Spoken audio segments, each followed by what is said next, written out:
It's Lisa from Been There, Got Out. And now we're definitely going to get him on. Today's guest is Chicagoland attorney Raiford Palmer. We've been on before together. I think at least a couple of times. There he is. And we got to meet him in person last. I think I accidentally invited somebody else, but Rafe, let me get you on here.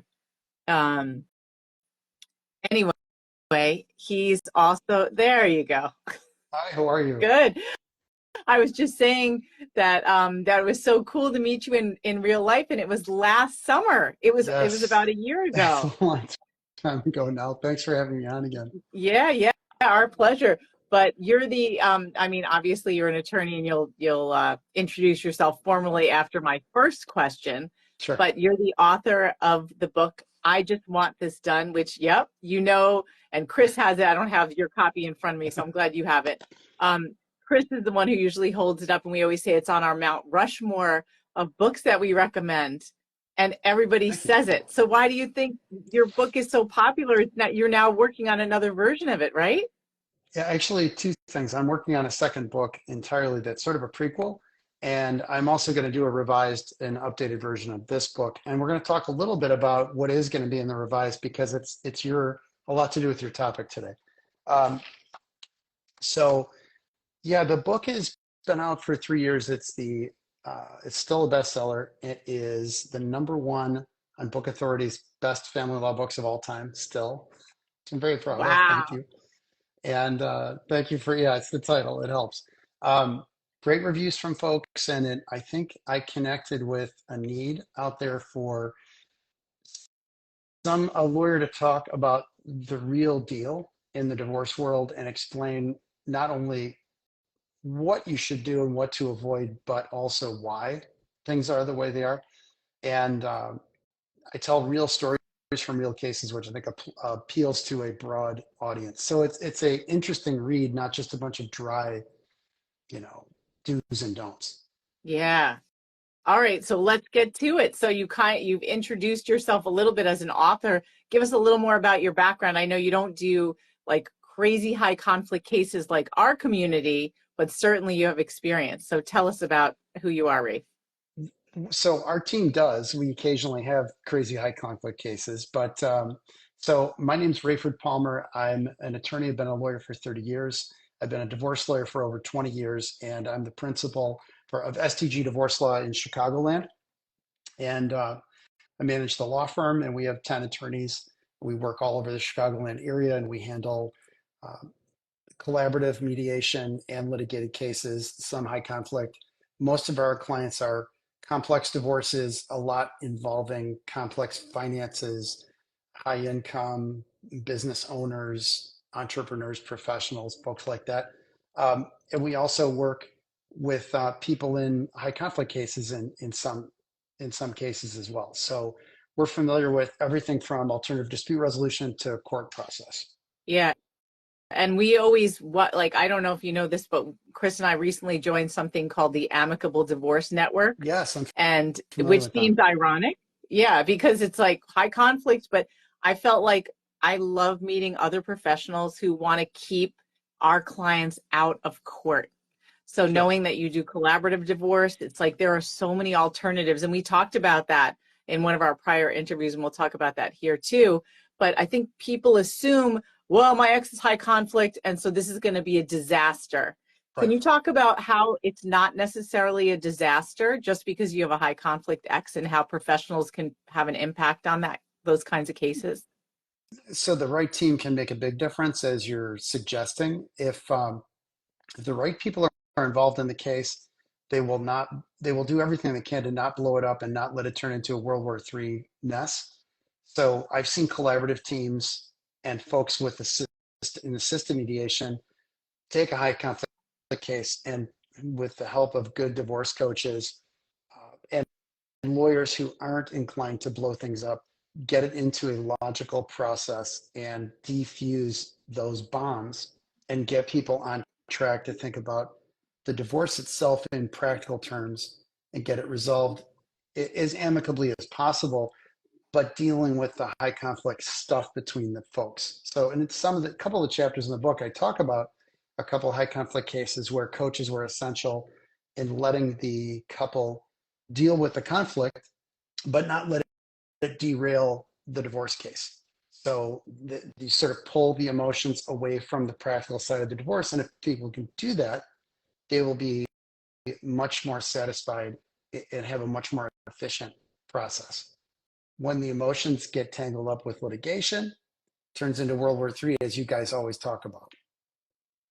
Yeah. And it's So, bad speaking news. of World War III and efficiency, can you talk about some of the mistakes that you see that people make from the very beginning of the process or during the process, which do drag these cases on? Because just like your book says, we all, well, our clients' exes not necessarily, but we want to get this done. And it's really hard when you're dealing with someone who's not rational. Right. So what are mistakes that people make from the beginning about divorcing a difficult person? So I guess obviously step one is choosing the right team. So getting a lawyer who's comfortable in the jurisdiction, very experienced in divorce. And I have a whole chapter explaining how to choose a good divorce lawyer and how to watch out for ones that aren't so good. But aside from that, that seems sort of obvious. But let's get into some of the technical things or more of the details.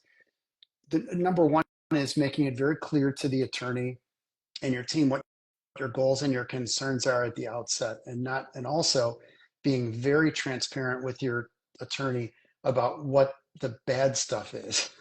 So people always sort of want to look good, and some people feel shy about telling their lawyer everything, but it's crucial that we know everything so we can protect you properly and we can prepare for the case properly.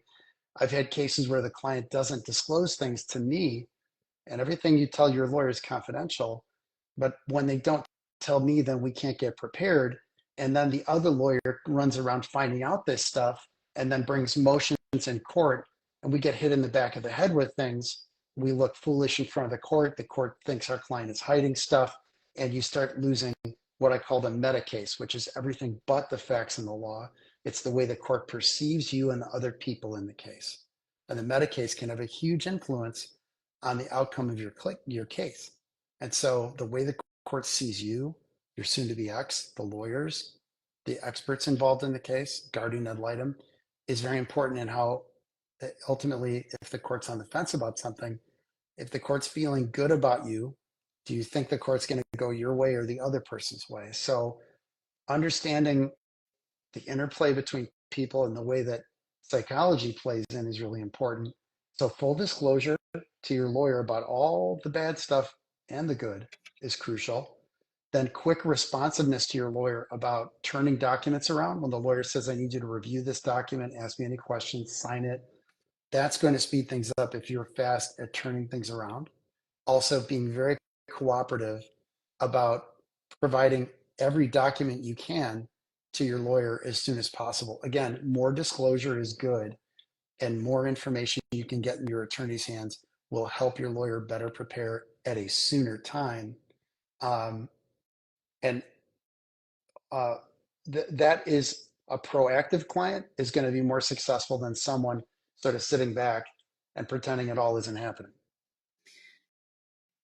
So as you're That's talking some. about this, yeah, I'm thinking that a lot of times our audience is in a state of freeze and they're terrified. And the number one word we hear is overwhelmed. I'm overwhelmed.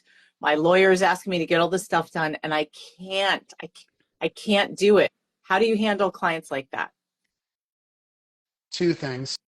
One, we do our best to help them with the process. So we've actually said to clients, give us your username and password for your bank accounts, and our paralegals will get the stuff for you if people are willing to trust us with that. So we can assist to help produce documents. That's one option, is actually try to go in and help the client out. The other thing is getting a divorce coach. I can't emphasize enough.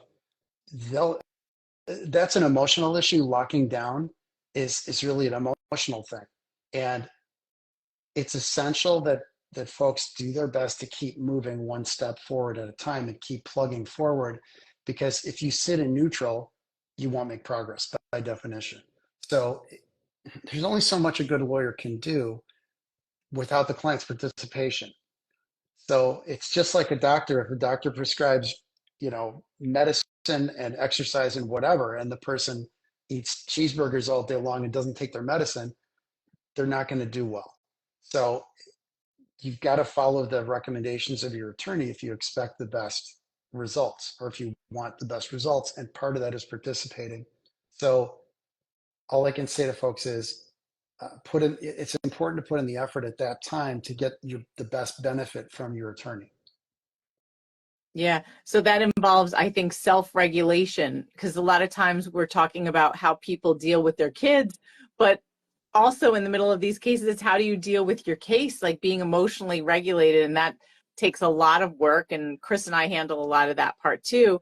But to keep things moving, like you're saying, like to keep things going as efficiently as possible. I know in our own book, we talk about some of the red flags of high conflict divorce, and I interviewed my own divorce attorney about it. And he said one of the problems is domestic violence cases where our clients' exes keep hoovering them or sucking them back into the relationship. So they drag their feet with getting paperwork in, and it's like a stop and start and stop and start. And he's like, as an attorney, it's really frustrating because we can't move it along. Right. That's why these cases take too long. So it's a little tricky with clients who are not really certain of, like what you said, what their goals are, if they're still waffling between having hope that the relationship can be salvaged. Right. And for those who are skeptical listening to me talking about this stuff, and they say things like, well, what if my soon to be ex is dragging me back in and derailing my efforts and things like that? There's only so much the lawyer can do for you. And I feel for you, but all I can say is you're going to struggle. These are on my social media posts and stuff like that, I'll comment saying, well, easy for you to say I have a X fill in the blank difficult situation, abuse, whatever. Those are outliers. I mean, they're 5%, some modest percent of cases. It's very real, but those are the things that make these cases tough. So if there were easy answers, I guess that would be in the next book, but or be in the first one. Unfortunately, the only way out is through, and Mm-hmm. it's I think Omar Bradley said in World War II, it might have been Patton, if you're going through hell, keep going. Right. It's like a famous quote attributed to a general, and that's so true. You have to keep marching ahead, and I know easy for me to say in my office here, but it is the best advice is focus to the best extent possible, rely on your support network, and keep moving ahead to assist so you can get your case done. Right, right. Yeah, it is all about the support network. And I think a lot of us, including me, when I initially was in the divorce, I had a lovely lawyer and I relied on him emotionally way too much, which contributed to my bills being super high. Right, And I felt like he was my best friend that year. And I didn't realize that there were divorce coaches. And of course, Chris and I weren't doing what we were doing. right, But now it's so important to understand there's other resources, and lawyers are generally not trained to deal with certain things. Like one of the things Chris and I do that a lot of attorneys say, please take care of that for me, is helping people communicate with their exes. We call it strategic yes, communication, where they're writing to their ex, but they're writing for that invisible audience who might get involved with the case. yes, A judge, a mediator, a therapist, an attorney for the child, an evaluator, guardian ad litem, whatever. But we want our clients to have clean hands and the record to be clean, because everyone is so emotional, and often our clients' exes know how to bait them to set them off so that they'll clap back, that's and right. it gets into this terrible thing, which makes it harder for you attorneys, because you're like, oh my god, like, look what you did, you Yeah, can't say this. they're manufacturing evidence for the other side. And Right. if you have that in your mind, you think of everything I write, or if there's a recorded voicemail or video, if you think of it as an exhibit at a trial, you'll be a lot safer. If you think a Mm-hmm. judge is going to see this someday, then you're going to be a lot more careful about the stuff you say, and it's going to pay off in the long run. So like less is definitely more. And I'm a big fan, and I know you are, of Biff, Bill Eddy's book, and he has one for co-parents, and um, phenomenal advice. Keep it simple, dispassionate, pleasant, just the facts, and that's it. And don't stir the pot. Yeah, yeah. We do it a little bit differently. We use some of Biff and then some other ways that that make it not as friendly to the other side. Not Oh that yeah, you're yeah, unfriendly, but we almost talk about how like it's a game show and you pay per word. Like it's Vanna White turning the yeah. letters, but you're Sure, paying per word. So we want to make it as short as possible. And our clients tend to over explain things because that's what they did in the relationship. They don't realize that that relationship dynamic has to change right, as part of your healing process. right. That's And so good advice. yeah, Yeah, getting it's involved in the back and forth is like this is an opportunity to start pulling away, and that's what strategic communication does is it changes that relationship dynamic. But yeah, it's very yeah, counterintuitive because a lot of our clients also tend to be the superheroes. We're like, I'll take care of everything. We're like, no, no, no. Let them figure it out and let them mess up, and that'll strengthen your case. Like, let it happen. Like, yeah. stop And interfering. though, and understandably, those are hard habits to break because they're built over 10, 15, 20 years. And these roles, we adopt, we wear these hats for so long, we're comfortable operating that way. Even though our system is broken, it's the system we know. So Right. it's so tough to change those patterns. You're absolutely right. Yeah. Yeah. So now what about one of the things that I think people have that I don't believe is true is that mediation is not appropriate when you're dealing with a difficult ex. What do you have to say about that? So collaborative and mediation, I'm a big fan of both. I compare and contrast the alternative dispute resolution methods and litigation in the book. Obviously, I'm a big fan in a lot of cases, but it isn't appropriate for all. Mediation can and collab ADR methods can be manipulated by a narcissist or high conflict person to delay, cause more grief, and all the things they've done before. They can use it as a venue to screw around with the other person and just cause trouble. Of course, um, they've manipulated everything else or many other things, so why not this? Um, I would say it's depending on the person, and if you get good professionals, they can identify the type of person involved. They can identify the type of high conflict because I've seen them go two ways. I've seen the high conflict person manipulate the process terribly, and then you abandon it, and you got to go to litigation anyway. Or they snap out of it and they realize that it's good for them to come to the table and make a deal, even though they don't love it. They realize that, oh, I'm going to save a lot of money and be finished more efficiently. And if they think it's to their advantage to go through the process, they will. So some folks sort of snap in the other direction in a positive way. And I've seen narcissistic type folks get very practical and work a deal out in a collaborative setting or mediation. But yes, I've seen that you see it get manipulated. Look, if it's a bad abuse situation, like a super high conflict thing, you're not going to put them in the same room together. It may terrorize your client to have them even see the person, Mhm. especially early on. So you have to work with the professionals and your client to gauge their own tolerance for that. If the client's going to say, look, I can't even see them on a Zoom, well, you're kind of, you're not, you're wasting people's time. Um, but it can, so I know some lawyers who will say, oh, it's collaborative is appropriate for all cases. There's no, we can solve it if we just have a good enough team. We can, we can do it. I disagree. Just like anything else, I think there are situations that aren't going to work for it, and that's okay. And you just have to be careful about identifying those.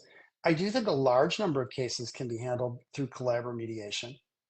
Maybe some that folks might not initially think could. Everybody's mileage varies, so it's hard to say any kind of magical rules of thumb. You just got to get to know the people involved and know the team. I'd say a more skilled team that trusts each other will have more success than people with less experience or who don't understand this type of case. Yeah, I think that it's what you said before about to whose advantage. I think a lot depends on knowing how to negotiate well, but knowing, like we always say to our clients, you know your ex better than anyone, probably. Right. You know what matters to them, you know what they value, and you know that their ego needs to be stroked, and they tend to be very me centric. So I think what a lot of people do is assume, and like a no offense, Raver, but like a typical lawyer, you're trained in logic. You think, okay, we're going to go into mediation and we're going to focus on what's fair and what's best for the kids. But someone like our clients' exes, that's not their value. They don't share those No, values. So those values don't they'll say work. they do. Right. They'll say they do, but that's not Right. how they operate. Yeah, you're Right. right. So there's ways to sort of anchor them Yes.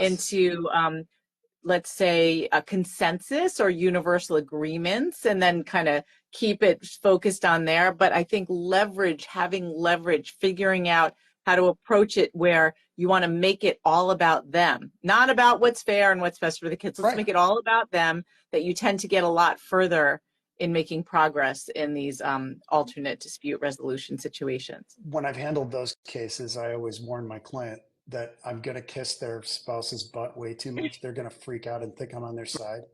Right, And right. I tell them, don't worry about that. It's just part of the sales job. I've got to be their buddy. Exactly. I've got to tell them they're awesome. I've got to tell them how smart they are. And you're going to want to throw up, but you just got to hang in there. Yeah, It takes some candy to get this stuff done. And you have to be nice too. You know, if the client is jerky to the spouse, I could be sunshiny. It's not going to work so well. The grin and bear it kind of person is probably going to be more successful with that kind of high conflict person. Much as they don't have to love them or anything, but being pleasant and businesslike, and if they feel like they want to say something nasty, hold their tongue. That's or not nasty, but even if it's true, but instead of devolving into what I call getting into history, he said, she said, um, you did this to me, you're a bad guy, all that kind of stuff. That's going nowhere. That's just going to shut the right. person down. Exactly. Like we always talk about how the blaming and accusing, like you want to do it and you have a right to feel that way, but you have to play the role to get the goal. And by the way, Chris collects barf bags. He has 4 of them, and we always hold them up. Like and then he'll hold up like an Oscar and be like, this is what we're going to help you do. Like you Right, have to do certain very distasteful, say things that feel disgusting, but it yeah, works. And here's why it works. right, And let's just see what happens. Like there are ways to disarm anybody, right, even when you can't, you can't imagine it. But again, using that knowledge and working with your team to let them know, don't do logical. That doesn't work. But this is right. something that they really care about. Well, one thing Appearance is too, often a big thing. yes, Go ahead. and one thing too is the appeal to your appearance is a big thing. Yes, they want to look like a good dad. Um, sorry about the thumbs up, that was unintentional. That's okay. They want to be a good dad. They want to be the smart business person. So I like to appeal to the smart business person and say, hey, this is a really smart deal. You know, Mm, you're really good at your career, and this layout is really structured in a very, this is a smart deal. This looks really good. Um, and then explaining the potential benefits to them and going through some of that stuff where you say, you get them to start doing some agreements with you, like the little agreements, like you've done deals like this before in business. Oh yeah, sure. You're real smart at this. I'm obviously going to make it, paraphrasing, but you get them to say, yeah, yeah, yeah. And then say, well, this deal with the cost benefit analysis, this is an excellent deal from a business standpoint. And they may not say it, but they're going to think, that does maybe make sense for them. And hmm you're right about the thing about looking good as a parent. That's important too. They Oh care yeah, less about, they might care less about being a good parent, but they want to be perceived as a good parent. 100%. Yeah. So you mentioned the cost benefit analysis, and I always ask you what that is every time we meet. Yeah. So tell the people watching now and for later, what is the cost benefit analysis and why is it so important to do it not just once at the beginning, but as you are moving through this process. So one of the core themes in my book is that people need to have a business-like approach to their divorce and consider it a cost-benefit analysis all the way through, like you're saying, and that is what is the compare the potential outcome, so the deal on the table, let's say, so whatever the proposal is, versus what would be a trial outcome. So be very realistic with your attorney about, and it's a range. It's not usually one outcome, it's a range of outcomes. What is my possible range of outcomes at a trial? Then what is my wiggle room with what I could do with the settlement here, whether it's for parenting or financial? Then what are my costs to get from now to then? And then compare the costs. That's attorney's fees, emotional distress, stress on your children, your broader family, and you. Opportunity costs. So, what could you be doing otherwise that's more fun than this, than being stuck in a divorce case, or better? Mm-hmm. Um, Impact on your career. You're not able to focus on your job as well because you're dealing with your divorce. There are all these costs that apply that aren't just attorney's fees. Usually, most people spend more cash during divorce too, not just on fees, but you're maintaining two households and people eat out more and all this kind of stuff. So um, I call it the cash burn rate. So people are burning more cash generally month to month. So weighing those costs and considering that versus the deal on the table helps you judge the deal on the table much more clearly rather than sitting and looking at it in a vacuum. So a deal where, let's say a deal on the table is $25,000 less than you could get at a trial, but it's going to cost you 50 grand to get there. Take it and run. Take it and run Yep. You, because you you're way you're ahead. you're giving me flashbacks to my own divorce, and my attorney was great with the cost benefit analysis, and he said, okay, Lisa, it's been a year, we haven't done the divorce yet. Yes, if you go to trial, you probably could do better than this agreement that we have on the table, but I'm going to let you know that it's going to cost you a minimum of $50,000 to go to trial with this person, because we had already spent a year and double that, Yeah. and you're going to be in the muck for another year. It's going to be worse than it's been now because they're going to keep dragging it out in trial. Yeah. So are you willing to commit to 50, like no matter what you're going to get in court, 50,000 and another year of your life with this hell? And I thought, Right. no, That I am not. And he you're said, right. if you take the 50,000 that you would spend on me and invest it or put it towards your kids' college education, you're basically saving that money and everything else with the minimum of another year. Yeah. And for me, it was worth it. And the other thing was, people think that it's forever. So, I mean, certainly going back to court, modifications are expensive and difficult and whatever. But I was able to take a little rest. My lawyer said, your ex is not going to comply. And when I went back about 17 months later, I had my strength back. My brain had Sure. recovered, and I went back and I did really well in terms of modifications and Yeah. arrearages and all that other stuff. Well, So, but it you took. raise, yeah, and you raise a, I'm sorry to interrupt you. No, go ahead. Go ahead. I'm sorry. No, no, no, Well, go ahead, Ray. you raise a great point, and that is for modifications, especially for custody and visitation. So a lot of this stuff is a lot of battling over parenting time. I want 50%, I want 42%. I call them balance sheet parents that are like obsessed with the percentage of time. And they even have teenage kids where the kids ignore the percentages anyway, and they get in the car and drive to the other parents' house. You know, their lives Yeah. drive everything, despite our beautiful schedule on paper. But what I'm getting at is, it's so much easier in like a custody situation. Obviously, I'm not talking about extreme cases of abuse or whatever, where you need sole custody, and these are these are win loss cases where you have no choice. Okay, that's not what I'm talking about. When somebody says, I've got to keep the father or mother away from the kids at all costs, or their family, there's like a serious abuse or neglect situation. That's not what we're talking about. We're talking about a more typical case where it's like there's a battle over parenting time or vacations or something a little bit smaller. Easier to settle, get the divorce done, and then deal with the issue in post decree, because now it's in isolation and it's a lot less expensive, and you're focusing on one thing that you can show the court, and theoretically you've got the evidence to support it, and it isn't surrounded by all the garbage of the rest of the divorce case. It's less expensive to deal with, it's much more focused, and geez, thumbs up, things out of control. Anyway, um, Because it but likes what you're it's saying. yeah, it's easier to deal with some of these things post decree. And also now your spouse is spending your ex is spending their own money on it, not marital money. Right. And that might have a psychological benefit for you, because now if the spouse is fooling around, it's costing them money out of their own pocket, not both of you. Because certainly in our state, and I know in New York, every dollar you and your spouse spend on fees is really coming out of the marital pot. Yeah. So Yeah. Yeah. And I think sometimes it's hard to wait.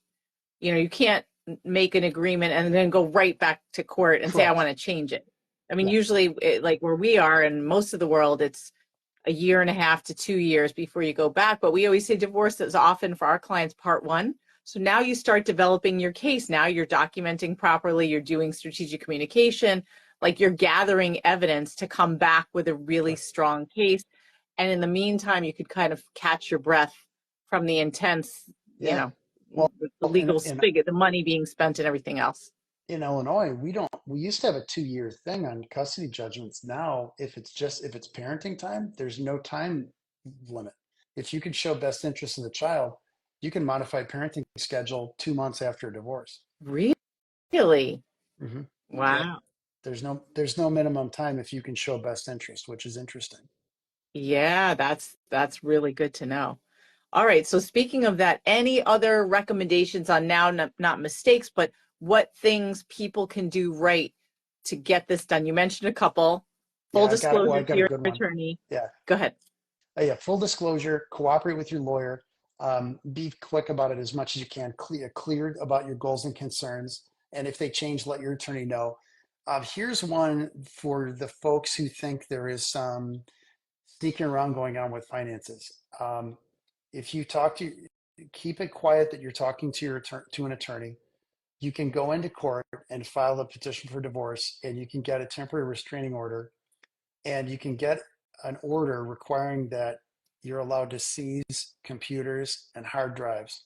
You can have a forensics person grab those drives and make duplicates of that information before your spouse destroys or tries to delete information that might either show concealed finances, or double sets of Wow. books for a business, or emails to a third party, or it might be a cheating situation and the evidence of that might be revealed on those devices.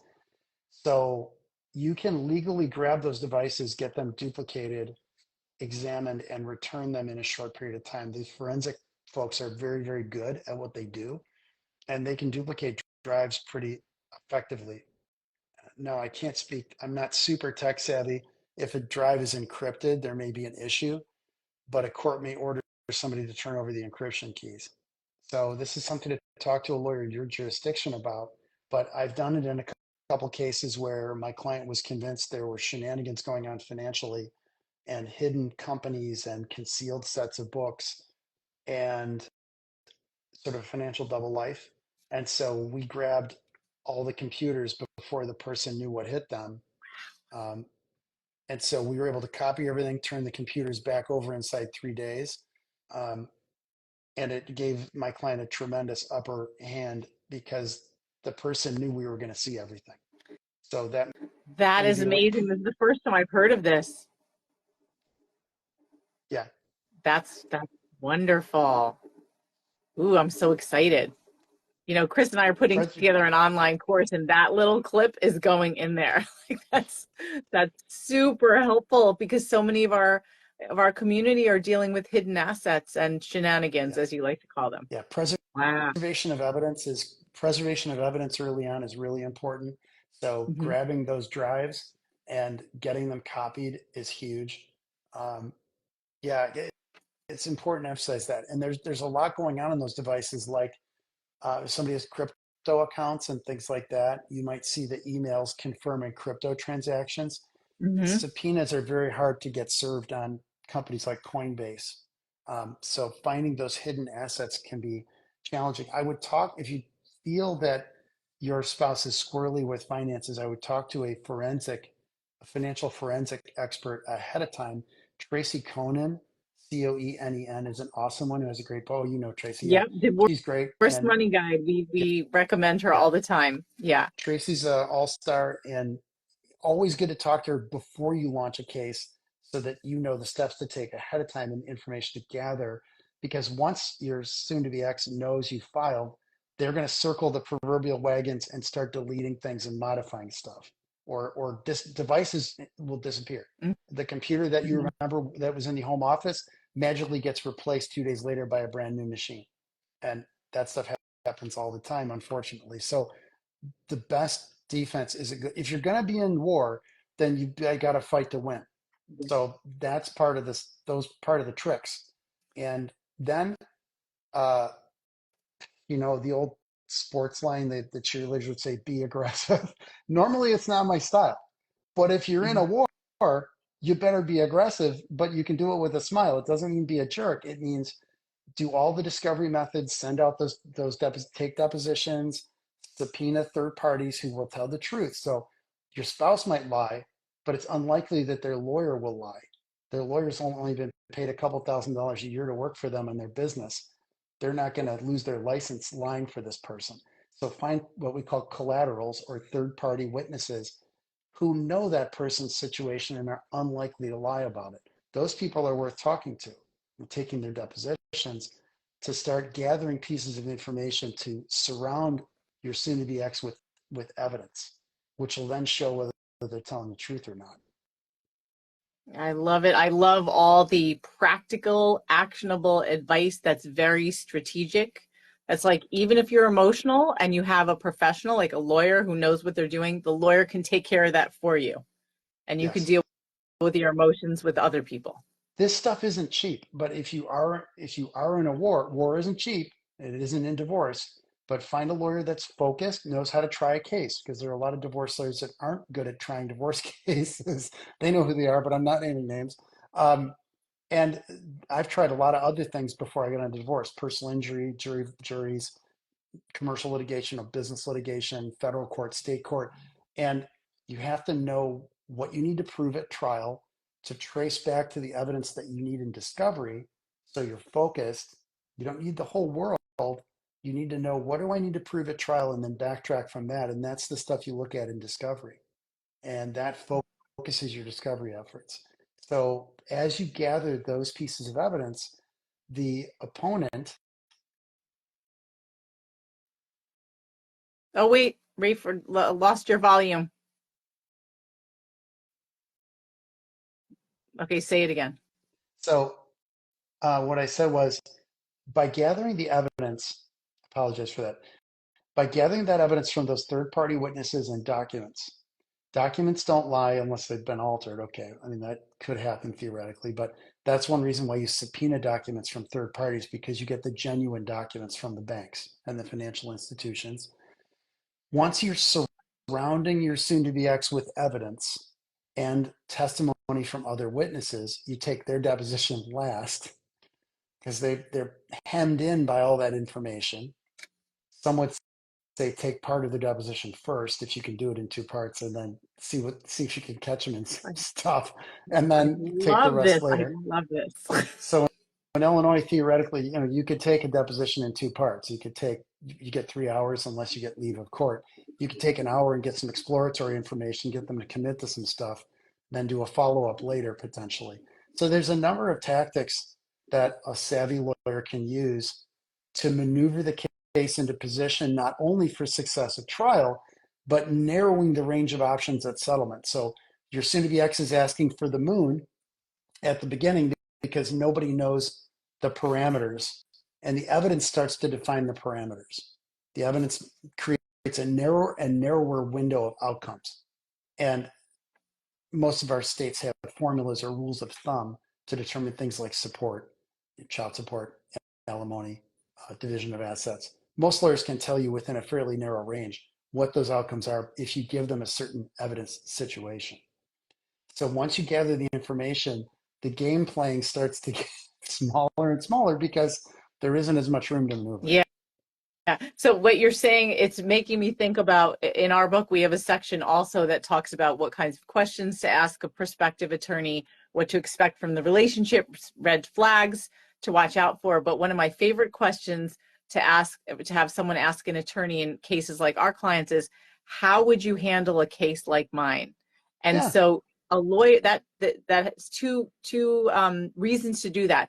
It tells, when the way the lawyer answers shows if he or she has actually been paying attention to your case, and it also gives them an opportunity to show what kind of strategy they have. So what I've just asked you, and you're already like, you can do this, I'm like, that's someone who knows what he's doing. So thank you. Now, okay, So helpful. and here's the caveat. This is the big one. This is the part where the client comes in. They have to have the guts for trial.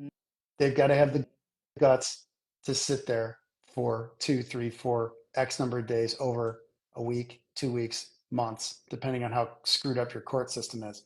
I had a trial go on for months in Chicago. It went like 2 afternoons, and then we'd wait 2 weeks. It would go for an afternoon, and we'd wait a month. It was ridiculous, but it takes fortitude to stick it out and have to look at your spouse, especially if you got a really bad abusive situation. You're going to see them up on the stand looking smug, maybe, and testifying. They're going to say stuff you don't believe, and they're going to badmouth you, maybe. And you got to be able to hang in there. And some folks can't. I had a woman I represented, a nice lady. She We got a really bad settlement offer. I urged her to try the case in writing. I met her multiple times. We got to the courtroom finally. We started the trial, and when he walked in, she caved. And Oh, I was heartbroken because it was such a bad deal, in my opinion. She shouldn't have done it. I mean, look, she still did well by by average people's measure. There was a high net worth situation, but she took it. She could have done much better. Had she gone through the trial, she would have done much better. But she just couldn't stomach 2 weeks of trial. And I respect that, but I would felt bad for her because her husband won that situation by his emotional, you know, uh, the way that he kind of traumatized her over time was, she felt, was just going to happen again at the trial with him staring at her and making faces or whatever oh, else. oh, and I think about how the bulk of so much of trial is in your, as an attorney, your preparation. So she probably spent so much money in having you and your Yeah, yeah, office like get everything ready, yeah, and then to give up at the last minute. And that goes back to the need for support getting through this. We always say your ex's goal is to wear you down and bleed you dry financially, and we don't want to let that happen. And to never approach yeah. settlement from a point of desperation. Right. So so Absolutely. Great important. So advice. speaking of that, how can people find you, Raiford? So our law firm is at STG Divorce Law. It's stglawfirm.com. I'm on all social media at Raiford Palmer, so I'm easy to find. TikTok, Instagram. I'm on Twitter at Raiford Palmer, the divorce lawyer. So if you look up the book, I Just Want This Done, that's available on Amazon. And it's also, the book website is ijustwantthisdone.com. And we have a podcast, the I Just Want This Done podcast, at ijustwantthisdonepod.com. So I'm real easy to find out there, and love to engage with your audience and appreciate the opportunity to be here today. Thank you. Oh, my pleasure. It's always great seeing you. And You this too. won't be the Thanks. last, I'm sure. Oh, yeah. We've already done like three. We have to do more often. Thank you. I know. All right. I'll talk to you soon. Have a great rest of the summer. Thanks. Take care. You too. Bye. Bye.